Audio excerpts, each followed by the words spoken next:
আপনি কি জানেন জাহান্নামে একটা নয় 7টা দরজা রয়েছে, আর তার একটাতে আমরা মুসলিমরাও ঢুকতে পারি। হ্যাঁ, এই 7টি দরজা প্রতিটি বিশেষ এক এক জাতি ও পাপের জন্য নির্ধারিত। জাহান্নাম খালি কাফেরদের জন্য নয়, আমাদের জন্যও প্রস্তুত আছে এক বিশাল শাস্তি। সূরা হিজর আয়াত 44। জাহান্নামের 7 দরজা আছে। প্রথম দরজা হাওয়িয়া। এখানে যাবে মুনাফিকরা, যারা মুখে মুসলমান কিন্তু অন্তরে অন্ধকার কুফরি।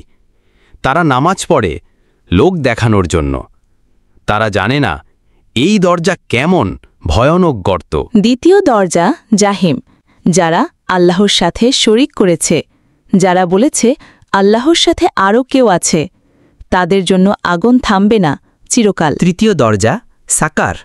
এখানে যাবে তারা যারা সূর্য, চাঁদ কিংবা আলো পূজা করে, আকাশের দিকে তাকিয়ে উপাসনা করেছে কিন্তু নিচে ছিল সত্যিকারের আল্লাহ। চতুর্থ দরজা লাজা। এই ভয়ানক দরজা দিয়ে যাবে শয়তান আর তার অনুসারীরা। তারা হিদায়েত পেল কিন্তু গ্রহণ করল না। তারা মানুষকে পথভ্রষ্ট করেছে আর আজ তারা জ্বলবে। পঞ্চম দরজা হুতামা।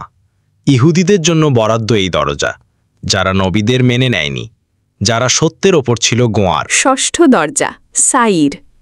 যারা বলেছে ঈসা আলাইহিসসালাম আল্লাহর পুত্র, তারা এই দরজা দিয়ে প্রবেশ করবে। তাদের কুণ্ঠিত মুখ তপ্ত আগুনে গলে যাবে। সপ্তম দরজা জাহান্নাম। এটাই সবচেয়ে ভয়াবহ। এখানে প্রবেশ করবে আমাদের নবী মুহাম্মদ সাল্লাল্লাহু আলাইহি ওয়াসাল্লামের গুনাহগার উম্মতরা। ভাই বোনেরা, যদি এই ভয়ানক দরজাগুলো থেকে বাঁচতে চান, এক্ষুনি ভিডিওটি হৃদয় লাইক করুন আর ইসলাম শেখার জন্য সাবস্ক্রাইব করুন। একটি লাইক হয়তো আপনার হৃদয়কে বদলে দেবে। আল্লাহ আমাদের ক্ষমা না করলে এই সপ্তম দরজা আমাদের জন্য প্রস্তুত। এটা সেই দরজা যেখানে শাস্তি শেষে কেউ কেউ বের হতে পারবে, কিন্তু আপনি কোন দরজা থেকে বাঁচতে চান? আর আপনার আমল কোন দরজার পথে এগোচ্ছে? আজ নিজেকে জিজ্ঞেস করুন। জীবন কিন্তু একটাই। আল্লাহ রব্বুল আলামিন বড়ই মেহেরবান।